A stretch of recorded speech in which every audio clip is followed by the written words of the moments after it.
How's it? This is Deon from Wood Elf Man Gaming, and today I'm going to teach you how to play Warcry. So Warcry is just one of the games I'm going to be showing you over the next few weeks. We're going to look at Warcry, we're going to look at Age of Sigmar, we're going to look at role-play games. So if you're a muggle to gaming, or you're just, a muggle to the particular game that is in question, keep an eye on the channel as I show you how to play these games. They're tons of fun. Now let's start with this thought. It is the time of Corona. You've been sitting on the computer for hours and hours. You've done 16 Teams or Zoom calls and you're a bit over it. You're sitting on your chair. You don't want to sit on your chair anymore. You don't want to look at your screen anymore. And you want to do something else. You've kind of run out of options. You've been in the same house. You've played your guitar. You've already cracked that nothing else matters riff. And now you want to do something else, something new. Well, Warcry is for you.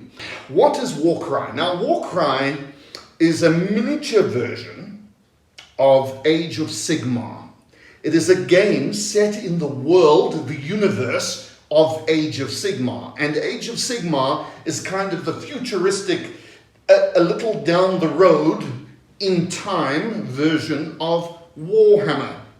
So there was old school Warhammer a few years back.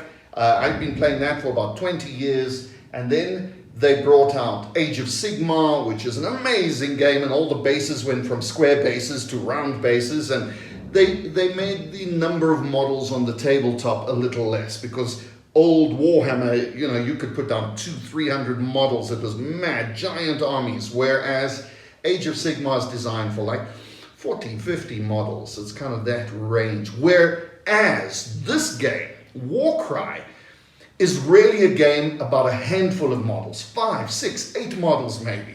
That's how many you're playing with. And so it's small, it's quick, it's light, it's skirmishy, but it's set in the same fluff and universes with the same races as Age of Sigmar, which means you can use your other models. Like all behind me here are all sorts of models from Age of Sigmar, and I can take these models and use them in the game Warcry. Okay, so what are you going to need to start playing Warcry? Now, the great thing about Warcry is you need very little. Actually, all you really need are a handful of models, probably 5 to 10 models. Usually about 8. Now, it's a Games Workshop game, and Games Workshop are full of great models, and for every model that Games Workshop has, they pretty much have a corresponding card that goes with that model to show what that model's statistics are, which is all fine and well. But if you don't yet own Games Workshop models, you can just as well use anything from your shelf. Maybe you're a role player and you have a few, dungeon crawling little models, a warrior and a dwarf and an elf. Well, there'll be a way for you to take those models, find statistics for them, and just play those. So you really don't even need to have much, just a handful of models. If you want to improve your game, go ahead and get the book that belongs to your faction. They're 4 faction books. They're about 500 Rand a piece. At South African rands, you'll all have to do the conversion if you're not South African.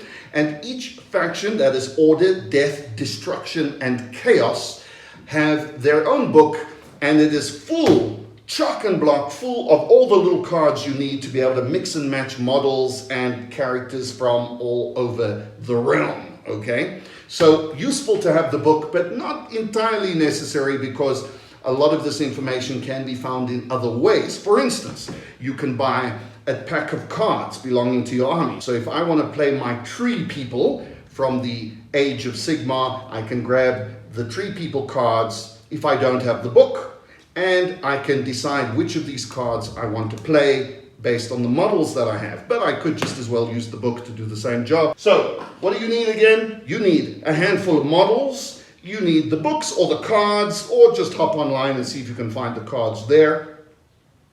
What else do you need? You need some terrain and a board. Now, the game is played on a sort of, well, let's measure it right now. The game is played on a 30-inch by 22-inch little board, and you really don't even need this. If you've just got a standard gaming tabletop, you can just mark out with tape or dice or terrain your 30 inches by 22 inches. You know, maybe you don't even have an inch measure. We all know how to measure 6 inches. Okay, so you're going to need a 30 by 22 board, and the board I'm holding here is an actual Warcry board. Underneath it is another one. Let's pull it out. So these are both Warcry boards. All they do is they add a little fluff, they add a little aesthetic interest to the game. Absolutely not necessary, but really cool if you've got one. So you can go and grab one of these. How do you get these? You buy them in a starter box or a terrain box, a Games Workshop Warcry starter box or terrain box.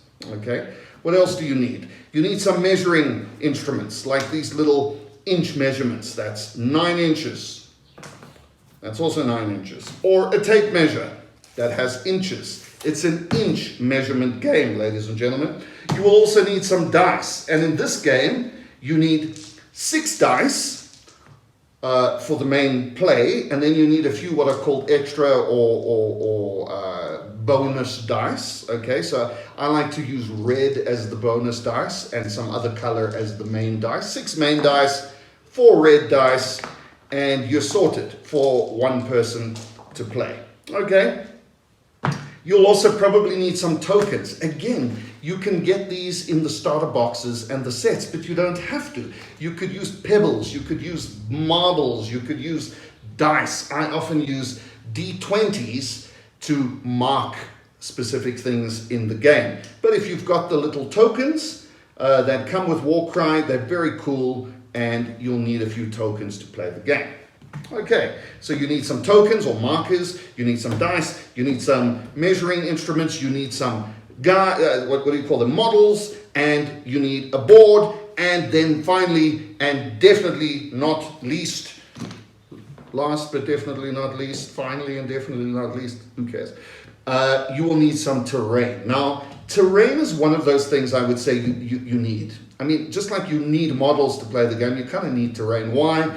Because it helps with the immersion. You want some cool terrain, little buildings. You could make buildings yourself out of plywood. You could buy toys from the local toy store, or again, you could buy the Games Workshop starter boxes for Warcry, and they come with this very, very cool terrain that is lots and lots of fun to play on. Why? Because they have levels like an ogre. Was that layers? Levels. And so you could even play with Age of Sigmar or Warhammer terrain. So this is a classic wood elf tree or a Sylvaneth tree.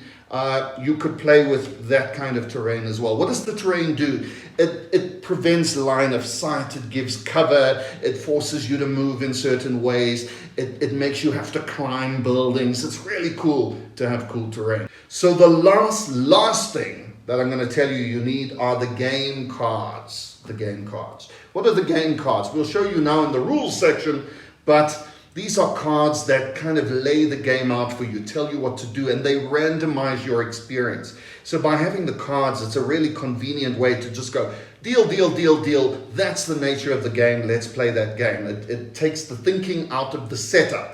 You don't have to have the cards because in the core rulebook, most of the cards are listed there and you can just play from that. But having a deck of cards is really cool. They're not too expensive. And again, it's Warcry, same company, so you know where to get it. Okay, so you can get a box of the game cards, looks like that, and we're now going to show you how to play.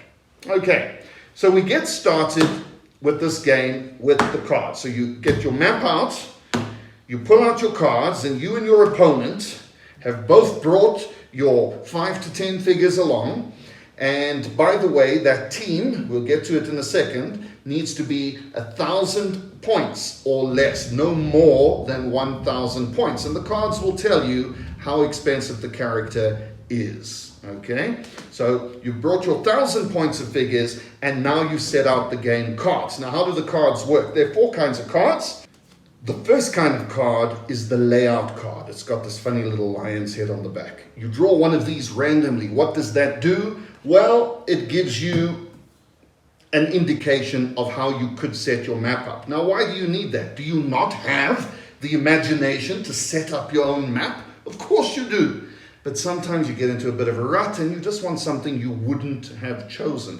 And so what the card does is it lays out a potential layout for you. And if you've got pieces that look like that, you can put them on the board. And if you don't have pieces that look like that, well, just find something else or just change the layout or draw a new card. It's really simple. You don't have to overcomplicate it.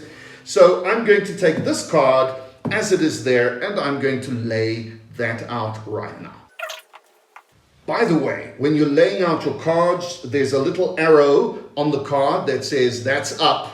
So you just need to determine which side of the board is up, and all your cards will reference up in the same way. So I'm going to draw the card, turn the card that way, and that's going to be up. And when I draw the deployment card, up will also be that way. Okay, so let's put the layout down in that way. I need 2 big pieces for the back ends. Let's show it here. I need 2 big pieces for the back ends over there. That goes more or less there and there. Again, you don't have to overcomplicate anything. Just do what feels right. In the middle is something that looks like this statue of Sigmar. And I'm going to put him over there. And then there are 2 small pieces. I don't have 2 handy small pieces right now, so I'm going to put these little fences in here. And this is how you can just kind of make it up as you go along. And it's looking for a couple of little bendy walls. I'm going to put a couple of bendy walls. There's a bendy wall, and there's a bendy wall. And I've kind of run out of terrain, except I have this cool watchtower, and because I love it, or at least clock tower, I'm going to just put the cool clock tower over there. And there is our terrain, and maybe this needs a cool tree on that side of the board. Love it! Okay, so we've set up our board. Is it exactly the way the card showed? No. Does it matter? No. Cool. Okay, the next card, the second card you draw is the one with the skull. It's called the deployment card. How does the game work? Every round, somebody starts with their turn first. And then it's my turn, your turn, my turn, your turn, my turn, your turn, and so forth until you've moved all your characters. So the person who starts first is the person who wins the initiative. So how does the initiative roll work? Let's show you. Now, for the initiative roll, you're going to need those 6 dice I told you about. I'm going to move the clock tower just so we can show this. Each player is going to roll their 6 special, or at least their 6 regular dice. Okay, so I roll these dice, and you can see that in the tray, I have 3 1s, 2 3s, and a 5. Now, what you're looking for in the initiative roll are doubles, triples, and quads. And by that, I mean in this tray here, I have a triple 1 and a double 3, and there is a single. Now, the person who wins the initiative, the person who will go first in the first round, is the person who has the most singles. So if the other player rolled his dice and he rolled a 5, a 4, and a 3, and a 2, and a 1, and a 6, he'd have 6 singles and he'd win the initiative. Or she, let's hope. Now, in this case, I only rolled 1 single, so maybe I lose the initiative, but I keep my triple to a side and I keep my double 3 to a side because triples and doubles and quads equate to cool abilities you can use during the game. Okay? Every character has some kind of cool ability they can use if they expend a double, a triple, or a quad to use it. So it's kind of a payoff. You either are going to win the initiative and have less special abilities for that round, or you're going to have more special abilities but probably lose the initiative. That's how it works. And every single turn, you will roll the initiative and do exactly that. Except for this, that with the initiative roll, you always get 1 wild dice. or bonus dice. Okay, that's the red dice. And if you don't use your red dice, I'll tell you how to use it in a second, but if you don't use your red dice, okay, let's not tell you in a second, let's go straight into it. So what do you do with your red dice? Your red dice can be added to a double to make a triple, or a triple to make a quad, or a single to make a double, or you can choose to make your red dice another single. So maybe you want to win the initiative, and by having another single, you have the most singles, so you win the initiative, right? So you can use it immediately, or you can decide, I don't want to add it to my triple one. No, I don't want to add it to my double three to make a triple. No, I don't want to make another single, and I don't want to add it to the 5 to make a double 5. I don't want to do any of those. I want to see how round 1 plays out. So I'm going to bank this wild dice, and I'm going to put it aside. I'm going to bank it, okay? Next round, at the beginning of round 2, we are all going to get another wild dice when we roll our initiative again. And I now have 2 wild dice because I banked 1 in the previous round and I had 1 for the second round. Can you see how that works? So I've got 2 dice, and again, I can use those 2 dice. Now, you can never use 2 dice on the same alteration. So I can't make a double 3 a quad 3 because you can't use 2 dice on the same thing. But I could make 1 dice a single, or I could make 1 dice a double, make my double a triple, and I could make 1 dice make my triple a quad. You get the point. Okay, so let's assume, for the sake of this, that we have rolled the dice and my army, the Hammers of Hammerhall, have won the initiative. And let's assume, for the sake of this, that I had a triple 1 and a double 3 to be used for special things. And I will place them here. And this is how you do it, folks. You place your doubles, your triples, and your quads on the board where everyone can see it. And if I banked my red dice, my wild dice, did I? It's in my hand. If I banked it, I just put it here as well so that the opponent knows I've got a banked red dice and a triple and a double. Now that you've determined who's going to go first, you go back to the deployment card you drew earlier, and the person whose initiative it is, the person who won the initiative, determines whether they are the red player or the blue player on the deployment card. What is a deployment card? A deployment card tells you where to set your models up on the board before the game starts. Okay. So on this card, and once again, you'll see the little up arrow in the corner there showing me that that is up. We chose up at the beginning of the game. Let's assume the opponent in this case won the initiative, and the opponent has chosen to be blue. So the blue opponent is going to start in the points provided on the card. Now, you're going to notice that on the card there are 3 symbols, like a shield, a hammer, and a little dagger.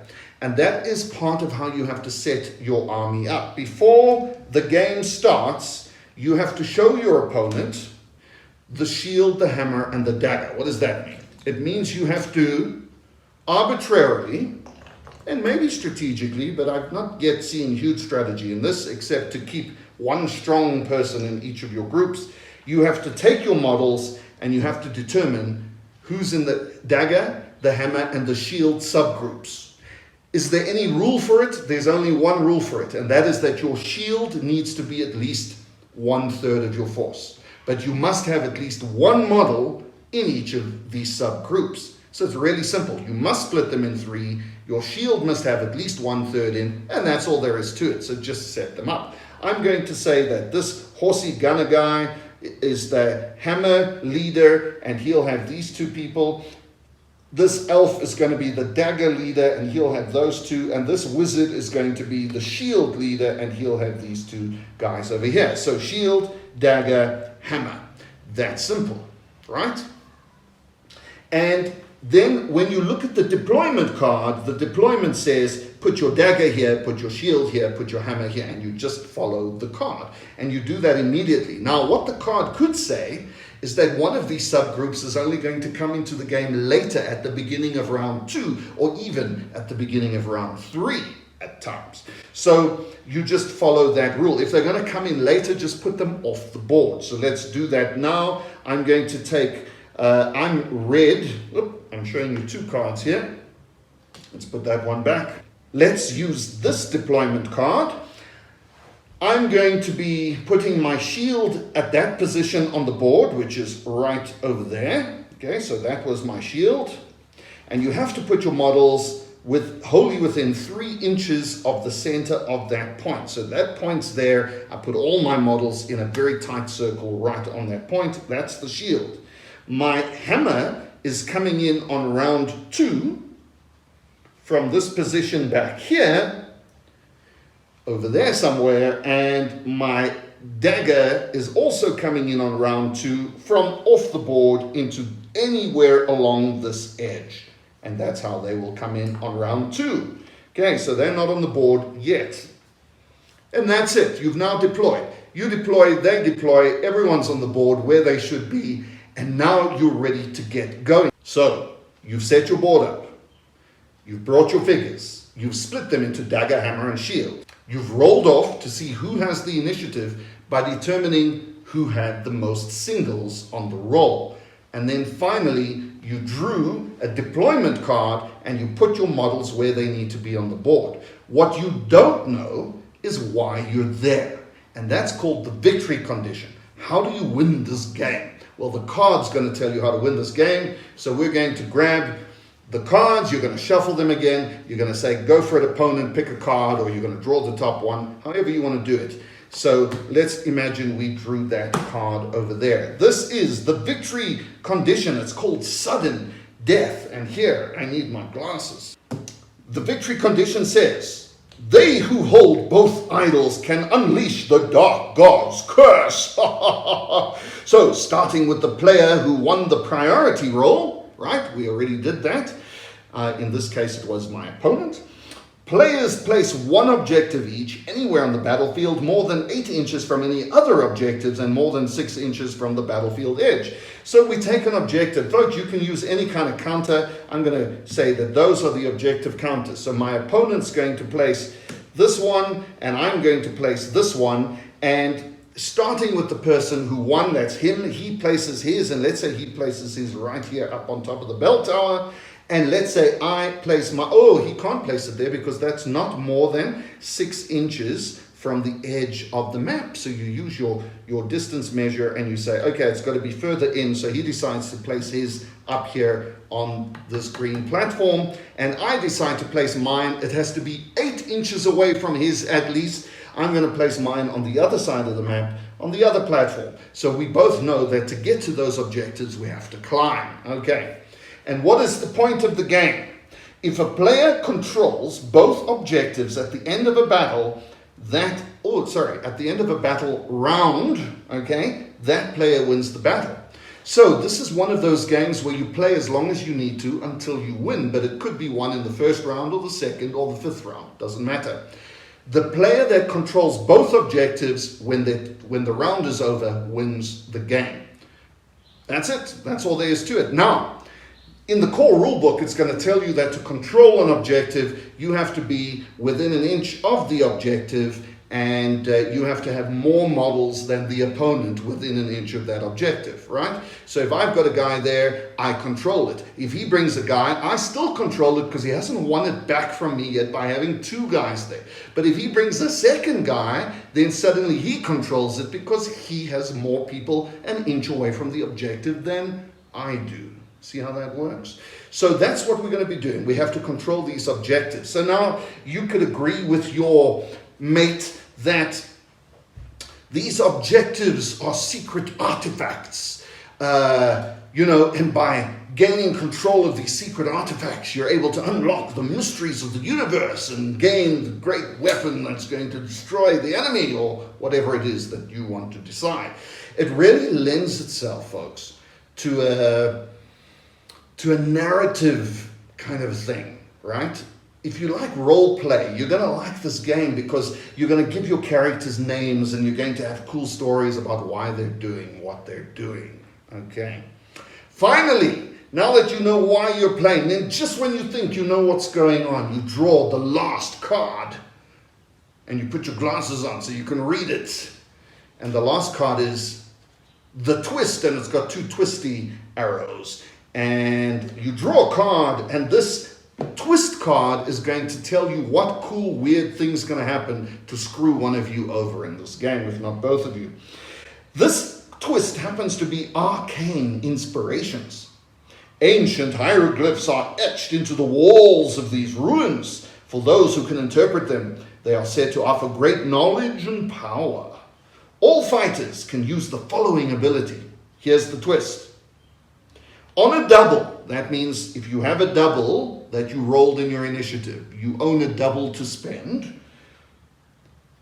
A fighter must be within 1 inch of an obstacle. An obstacle, by the way, is anything that is more than 1 inch off the ground, like these walls and this bell tower and this statue are all obstacles. Okay, so it says that a fighter must be within 1 inch of an obstacle to use this ability. You roll a dice, and on a 6 you receive 1 wild dice, which can be used in the hero phase of the next battle round. So it's just a little twist that adds something to the game and gives you like something extra to think about. That's what the twist card is. And in this case, if you've got nothing else to do with your double, you could say, I'm spending my double 1 here, and I am going to use this and roll a dice and see if I can win myself an extra wild dice for the next roll off. That could be quite important.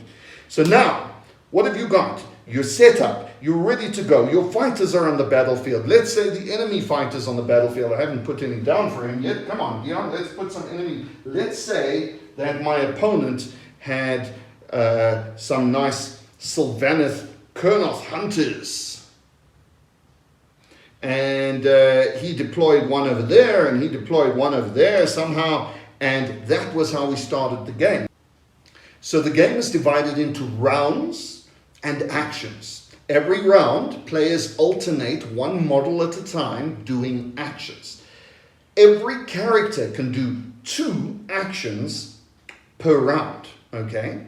So when you start and you activate, the opponent in this case activates first, he moves a model, or he does 2 actions with a model, then it's my turn. Then I do 2 actions with 1 model. Then it's his turn, then he picks a new model and he does 2 actions with that model. Then I pick a new character and I do 2 actions until we're finished. And if the opponent's only got 2 models and you've got 7 on the board, he'll do his actions, I'll do mine, he'll do his, I'll do mine, and he'll have nothing left, and then I'll just keep doing mine. I'll just keep finishing all my actions off with each of my models, doing 2 actions a model.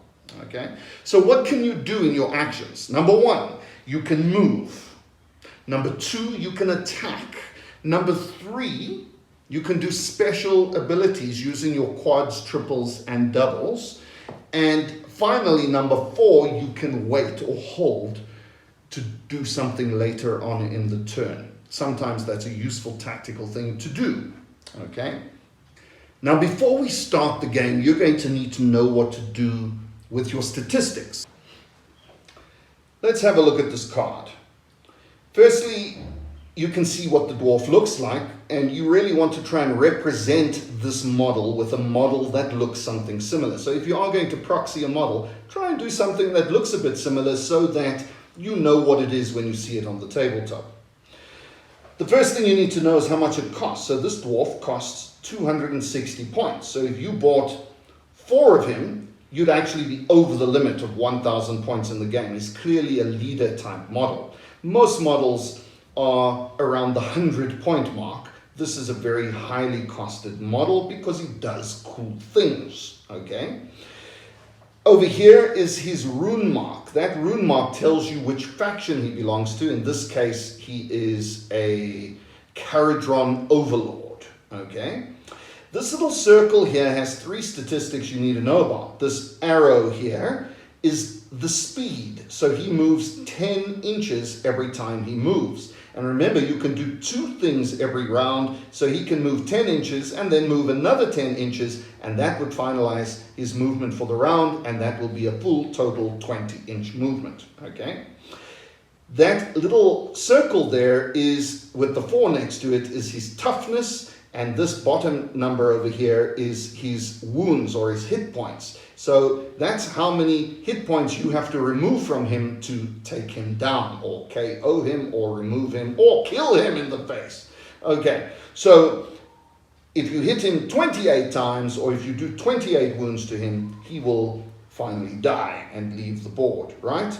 These little icons over here refer to his powers and abilities card and tell you what cool things he can do with his doubles, triples, and quads, okay? That's what those are. So if, for instance, I look at that little icon there with the little three points, you can see it here on the powers and abilities card, and it tells you that that is a timed charge, which is a cool bomb that he can set off. So this character can use that if he pays a quad, if you spend a quad and do that action, okay?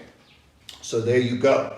He's got 3 powers. Then it shows that he has 2 weapons. He has a ranged weapon and he has a close combat weapon. The ranged weapon is 8 range. The close combat weapon is 2 range. Why is it 2 range and not 1? Because it's a long weapon. You can see it's a big spear. That's why it's 2 inches range, whereas 8 inches for the bow or the gun or whatever it is. He happens to be holding some kind of pistol. Next to that, it shows how many dice you roll when you attack. In this case, his gun, you roll 2 dice, so it has 2 shots, and his spear has 4 stabs. So he's quite lethal with his close combat weapon, rolling double the amount of dice. And then you see his weapon strength is 3 on his gun and 4 on his spear. Again, his gun is weaker than his arm. And finally, you will see how much damage each of the weapons do. There is always 2 numbers, or are always 2 numbers. The first number is the normal damage you would do on a normal hit, and the second number is the critical damage you do when you roll 6s. So how does an attack work? We'll get to that in a second, but that is what a card looks like. So I come back to the rule that every turn or every round, each character can do 2 things. So I could, with this wizard, I could move him. His movement happens to be 4, so I could move him 4 inches. And I could move him again 4 inches to move him a full 8 inches, and we would generally call that move. Okay, he's doing a move. I could also do a move of 4 inches and make an attack. And if he had a range of 10, he could shoot somebody standing on the bell tower, like that. And whoop, let's not have him fall over. He could shoot that Sylvaneth standing from there because he might have a range of 10 on his magic wand, for instance. He would have moved, action 1, he would shoot, action 2, okay? He can also use, once per turn, one of his special abilities, and that's free. It's not free because you have to pay for it by spending your dice. So if I spent this double, he could use his double ability, but it doesn't take away from his 2 actions. So he can move, and do a special ability, or he could do a special ability, then move, or he could move, do a special ability, and then move again, or he could move, do a special ability, and make an attack. You're starting to get the point. I think the last thing you need to know about is how to make an attack. The way an attack works is you compare your attack value on your card versus the defense value or the toughness of the other player's character's card, and then you determine whether your strength is higher than their toughness or lower than their toughness or the same. And it's a very simple 3-pronged rule. If your strength is higher than the defender's toughness, you need 3s to hit him. 3s or more. 3s, 4s, 5s, or 6s. If your strength is the same as the defender's toughness, you need 4, 5, or 6 to hit them. And if your strength is less than the defender's toughness, so they're really tough, you need 5s or 6s to hit them. And if you know anything about math, you can quickly see where this is going. If you need 3, 4, or 5 to hit them, you need about 6. You've got about a 66% chance of hitting them. If you need 4s or more to hit them, you've got about a 50% chance. And if you need 5s or more to hit them, you've got about a 33% chance. And so it's always better to try and hit someone with less toughness than your strength. Okay, so we're going to do a little battle now between a wizard and a, well, let's assume that the enemy has brought a spearman and that this spearman is standing on this bell tower. Okay, and it's the wizard's turn. He happened to have been standing there all along, so he's not even going to move. He's just going to shoot this guy standing on the bell tower. In my hand, I'm holding the card for the wizard. Let's see if you can see this. Here is the card for the wizard, and here is the card for the spearman. You can see that the wizard is going to use his ranged attack, which is 3 to 7 inches, and his strength on his attack is 3. You can see that the spearman has a toughness of 3. So based on our little rule, you can say that this strength versus the toughness, 3 versus 3, it's the same. So this wizard will need 4, 5, or 6, 4s or more, in order to hit him. How many attacks does the wizard make on his magic ball? He makes 2 attacks. So the wizard is going to pick up 2 dice. You can pick up any two dice. And you are going to roll needing 4s or more. Strength 3, toughness 3 is the same. I need 4s or more.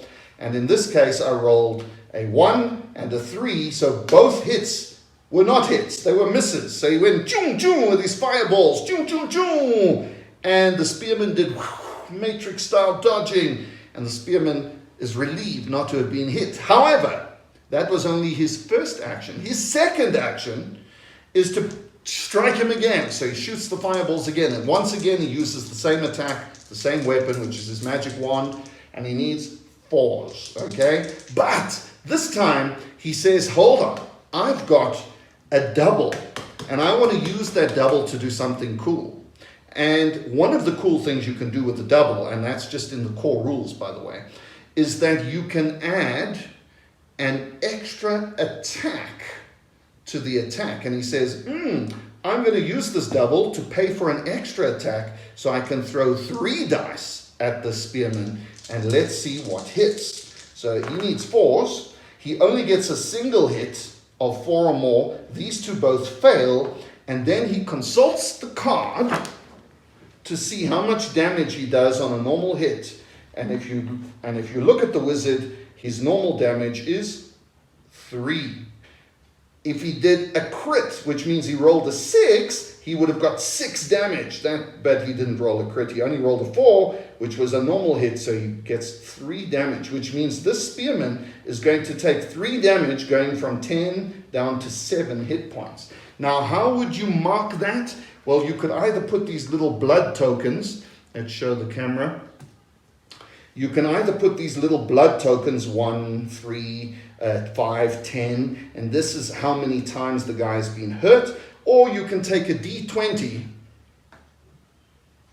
and you can just put the D20 next to the guy showing 3, showing that he has been hit 3 times, and as he gets hit more, you roll it up, and by the time it gets to 10, he'll be dead.